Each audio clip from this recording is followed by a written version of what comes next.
Olá, Cassiano Bittencourt, pelo Abertura de Mercado do Investir com Sim. Bom dia a todo mundo. São 8h32 da manhã do dia 3 de fevereiro de 2025. O vídeo da organização do canal aqui embaixo na descrição desse vídeo, como sempre.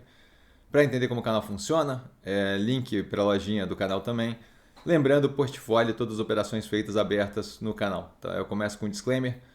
O que eu falo aqui nada mais é do que a minha opinião sobre investimento, a forma como eu invisto. Não é de qualquer forma, modo em geral, indicação de compra ou venda de qualquer ativo do mercado financeiro. Isso dito, fechamento de sexta-feira misto para o lado negativo, para o portfólio, um volume fraco.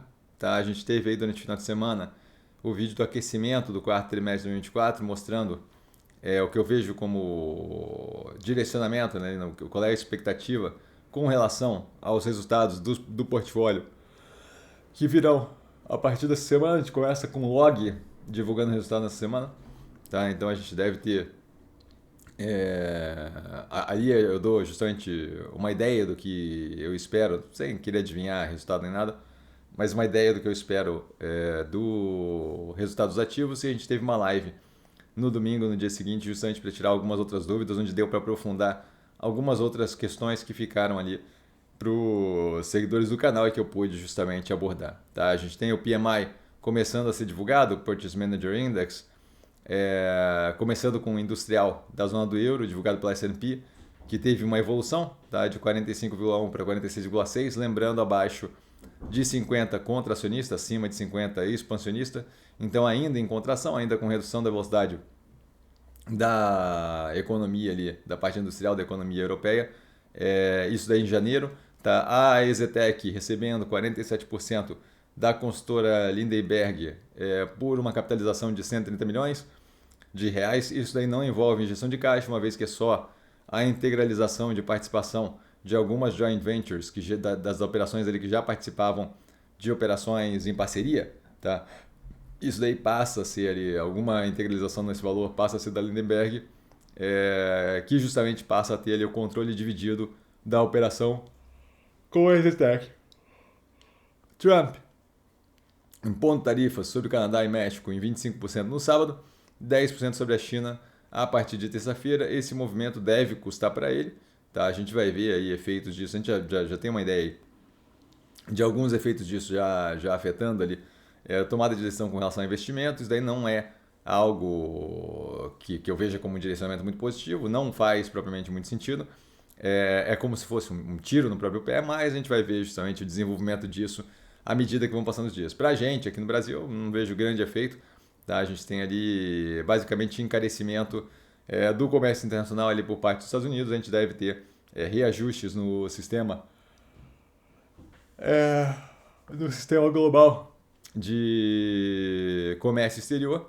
Tá? Mas basicamente ali um tiro no pé no que tange o Trump. A gente vai ver justamente o desenvolvimento disso à medida que o tempo vai passando. O Caiado, governador de Goiás, falando em lançar candidatura à presidência em 28 de março, então começa a esquentar aí já a corrida para 2026. A Petrobras levando querosene de aviação e diesel em 8% e 6% respectivamente. Tá? Isso daí fechando ali, né, o gap de defasagem entre preço internacional e preço no Brasil. O desemprego aqui no Brasil vindo em 6,2%, levemente acima dos 6,1% da última medição, mas ainda extremamente robusto. Então nada que denote ali problema na parte do mercado de trabalho para a economia brasileira. Desculpa, gente.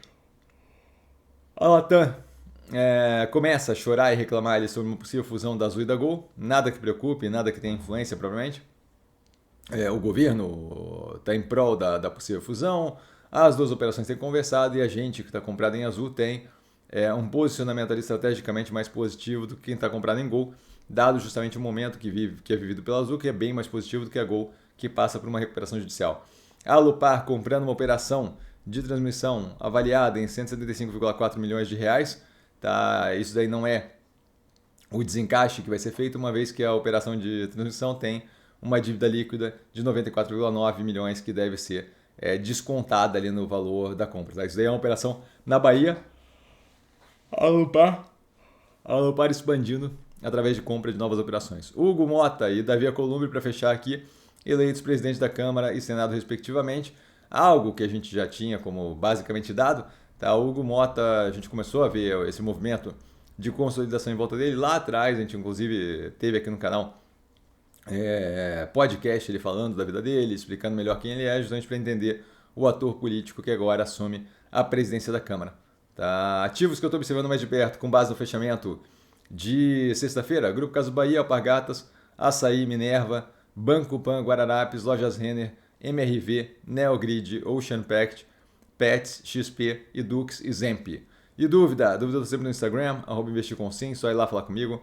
Não trago a pessoa amada, mas estou sempre lá tirando dúvida, e vale lembrar que quem aprende a pensar bolsa opera com um mero detalhe. Um grande beijo a todo mundo e nos vemos aí no Ativo, chamando a atenção, o movimento da semana e mais tarde na live das 8 às 10 da noite aqui no canal, tá? Para tirar dúvida de vocês. Valeu, galera, beijão.